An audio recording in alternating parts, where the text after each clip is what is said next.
మిగిలిన వివరాలు చూస్తే కార్మిక శాఖలో నిధుల మళ్లింపు ఏపీ ప్రభుత్వం కుట్రేరన్నారు తెలంగాణ హోంమంత్రి నాయిని. పాలనంతా హైదరాబాద్ నుంచే చేస్తూ బ్యాంక్ అకౌంట్ ని విజయవాడకు ఎందుకు మార్చారని ప్రశ్నించారు.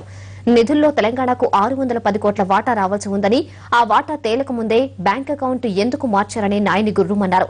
483 కేసులు ఎత్తివేస్తున్నట్టు ప్రకటించిన నాయిని ఉద్యమ సమయంలో పెట్టిన కేసులు ఎంత తీవ్రమైనవైనా వాటిని ఎత్తేస్తామన్నారు. ఏంటి అంటే వెరిఫై చేసినాం తిరిగి చేస్తే కన్స్ట్రక్షన్ బోర్డుకు లేబర్ మినిస్టరే చైర్మన్ ఉన్నారు అన్ని రాష్ట్రాలలో. అందుకొరకే ఇక్కడ కూడా లేబర్ మినిస్టర్నే చైర్మన్ గా నిర్ణయించడం జరిగింది ముఖ్యమంత్రి గారు. అది జీవో వెళ్ళింది ఆంధ్ర ప్రిన్సిపల్ సెక్రటరీకి. ఆంధ్ర ప్రిన్సిపల్ సెక్రటరీ అహంకారపూరితమైనటువంటి వ్యక్తి.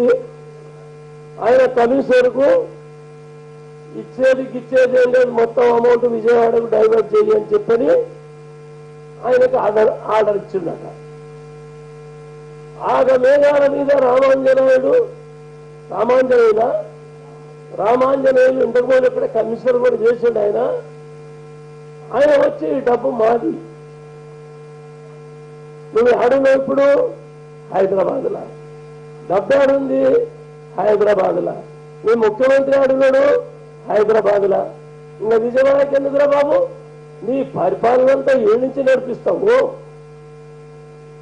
నీ అడ్మినిస్ట్రేషన్ ఏడు నుంచే నడిపిస్తావు, క్యాబినెట్ మీటింగ్ ఈయనే పెడతావు, మంత్రులు ఇక్కడే, ఎమ్మెల్యేలు ఇక్కడనే ఉంటారు, అసెంబ్లీనే నడిపిస్తావు. విజయవాడకు డబ్బులు బదలాయించడం వల్ల కుట్ర ఏంటి? ఇంట్లో ఉన్న దుర్మార్గం ఏంటి? అయినా మా ట్రేడ్ యూనియన్ వర్కర్స్, మా హెచ్ఎంఎస్ నాయకుడు రామారావు, సదానంద్, ఇంకా చాలా మంది కార్యకర్తలు అడ్డంపడ్డారు. సంవత్సరం ఈ అమౌంట్ మా తెలంగాణ అమౌంట్ మాకు డిసైడ్ కానీ పోవడానికి వీలు లేదన్నారు.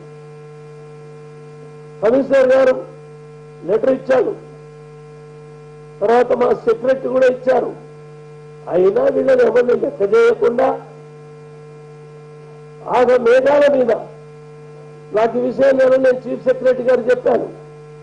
చీఫ్ సెక్రటరీ గారు వెంటనే ఆంధ్ర బ్యాంకు చెప్పి బ్యాంకును సీజ్ చేయమని చెప్పాను, అకౌంట్స్ సీజ్ చేయమని, ఇది ఎవరికి డిసైడ్ కానంత వరకు ఇది ఎవరికి పైసలు తీసుకుపోవడానికి వీల్లేదని చెప్పడం.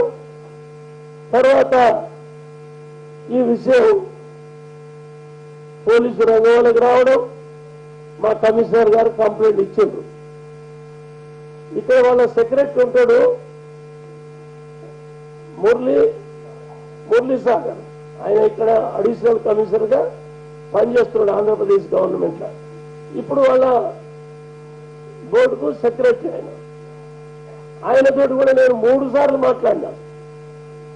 ఏం తొందర వచ్చిందా? మీ గవర్నమెంట్ అంతా ఇండియా నడుస్తుంది, మీ క్యాబినెట్ ఇక్కడే ఉంది, ముఖ్యమంత్రి ఇక్కడే ఉంటాడు, మీరు అందరు ఇక్కడే ఉంటాడు, మరి లేబర్ కమిషనర్ ఇక్కడే ఉంటాడు. లేబర్ కమిషనర్ మా తెలంగాణ లేబర్ కమిషనర్ పక్కకే 2 అడుగులు, ఒకటే గోడ అడ్డం. సంసారం ఈడ చేస్తావు, సోకులు ఆడబడతావు. ఈయననేమో సంసారం చేస్తాడంట, డబ్బులు తీసుకుపోయి సోకులు ఆడబడతాడట. ఇప్పుడు ఆయనకు డబ్బుల క్రైసిస్ బాగా ఉంది చంద్రబాబు నాయుడుకి. ఇక దొరికిందిరా బెల్లం అని చెప్పని ఈ డబ్బులు కొట్టుకుపోదామని చెప్పని ప్రయత్నం చేస్తున్నాడు. చంద్రబాబు నీవు కాదు, నీ ఎంతమంది చంద్రబాబులు వచ్చినా అందులో తెలంగాణ వాటా ఒక్క పైస కూడా నీకు చెందను, మా వాటా మాకు చెందాల్సినటువంటి అవసరం ఉన్నదని చెప్పని నేను హెచ్చరిక చేస్తున్నా.